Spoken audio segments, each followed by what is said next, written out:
সেদিন ছিল রথযাত্রা। আমরা সবাই বেরিয়েছিলাম রথ দেখতে। তারপর রথের সাথে গেলাম রাজবাড়িতে। রথটা রাজবাড়িতে ঢুকলো, কিছুক্ষণ হাতে সময় ছিল। তো আমরা ভাবলাম যাই লক্ষ্মীনারায়ণ বাড়ি থেকে ঘুরে আসি। তো আমি, আমার মেয়ে অন্তরা, আমার মা আর আমার ছোটো বোন, আমরা সবাই চলে গেলাম লক্ষ্মীনারায়ণ বাড়িতে। গিয়ে আমরা এদিক সেদিক সব ঘুরে ঘুরে দেখলাম। আর ঠাকুর প্রণাম করলো অন্তরা, আমিও করলাম প্রণাম। তারপর ও তো ভীষণ খুশি হলো ঠাকুর দেখে। ও বিকেলের হিমেল হাওয়াতে ও ভীষণ খুশি হয়ে গিয়েছিল। আর সেটা পরিবেশটাও ছিল খুব শান্ত। আমরা চলে গেলাম এই গাছটার নিচে। এখানে সবাই মোমবাতি জ্বালিয়ে ধূপকাঠি জ্বালিয়ে গাছটাকে পুজো করছিল। আমরা অনেকক্ষণ ওখানে সময় কাটালাম।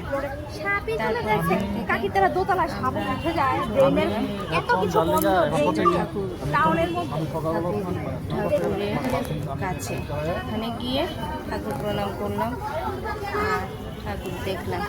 অন্তরা তো এত মানুষ এত কিছু দেখে ও খুবই খুশি হলো। আর ও ঠাকুর প্রণাম করলো সুন্দরভাবে। সবাই গিয়ে ওখানে ভিড় ছিল, ভালোই ভিড় ছিল, যেহেতু ওই দিন রথ ছিল। সব মানুষজন গিয়েছিল ঠাকুর বাড়িতে, আগরতলা লক্ষ্মীনারায়ণ বাড়িতে সবাই গিয়েছিল। অনেক ভিড় ছিল। তারপরেও অন্তরা খুবই খুশি ছিল দেখে, ও ব্যাপারটা এনজয় করছিল।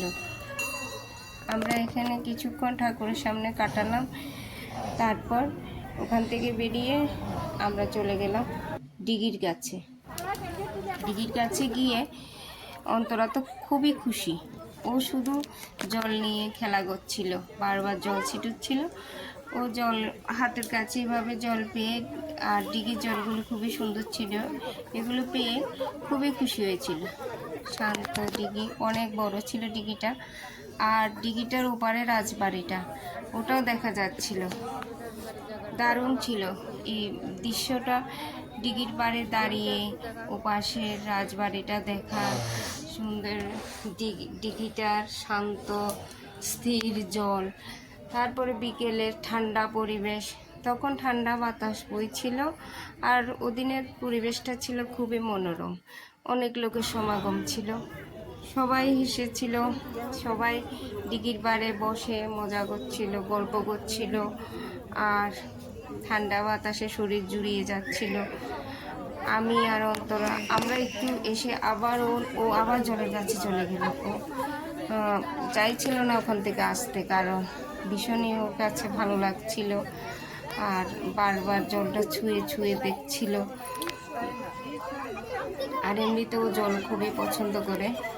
আর ও খুবই খুশি ছিল তখন। আমিও অনেকক্ষণ দিঘির পাড়ে দাঁড়িয়ে সব কিছু দেখছিলাম। ও যে আনন্দ করছিল, এটা দেখে আমার বেশ ভালো লাগছিল।